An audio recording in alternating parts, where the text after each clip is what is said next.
Hello everyone, আশা করি আপনারা সবাই ভালো আছেন। কয়েকদিন আগে আমি গেছিলাম আমার বাবার বাড়িতে গিয়া আমি একদিন গ্রাম দেখার লাগি বাড়ি ইসলাম। আর প্রথমে একটা সাপ দেখতাম ভাই, এটা আছিল দুরা সাপ। তখন বৃষ্টি আছিল আর রাস্তাঘাটের অবস্থা খুব খারাপ আছিল, কিন্তু খারাপ থাকলেও আমি ভাবছি যে গ্রামটা একটু ঘুরিয়া দেখি, কারণ অনেকদিন ধরে আমার গ্রাম দেখা হয় না। প্রায় 10-15 বছর হয়ে গেছে আমরা গ্রামটা ঘুরিয়া দেখছি না। আমার সাথে আসলা আমার বৌদি আর আমার ভাইয়ের 2জন ছেলে। পৌলমীরও সাথে নিছিলাম। আমরারে দেখিয়া পৌলমী যাওয়ার লাগি ব্যস্ত হয়ে গেছিল। তো আমরা আস্তে আস্তে হরি সম্পূর্ণ গ্রামটা দেখছিলাম এক জায়গা থেকে আরেক জায়গা। কিন্তু রাস্তাঘাটে এত ফেক আছিল, ফেক থাকলেও কিন্তু আমার খুব ভালো লাগছে, কারণ এরকম রাস্তা তার ফেকের মধ্যে আমি অনেকদিন পরে হাঁটছিলাম। ভাইয়ের ছেলে রিকের খুব অবস্থা খারাপ, আর পৌলমীর তার পায়ের মধ্যে ফেক লাগিয়া অবস্থা খুব খারাপ হয়ে গেছিল। আমি কিন্তু বিষয়টা বেশ এনজয় করছিলাম, কারণ এরকম ফেক অনেকদিন পরে দেখছি।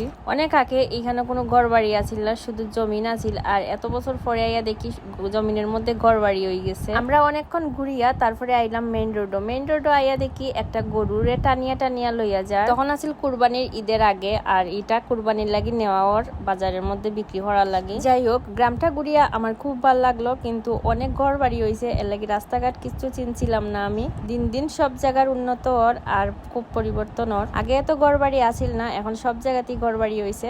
তো আজকের মতো ব্লগটাও শেষ করলাম, টাটা।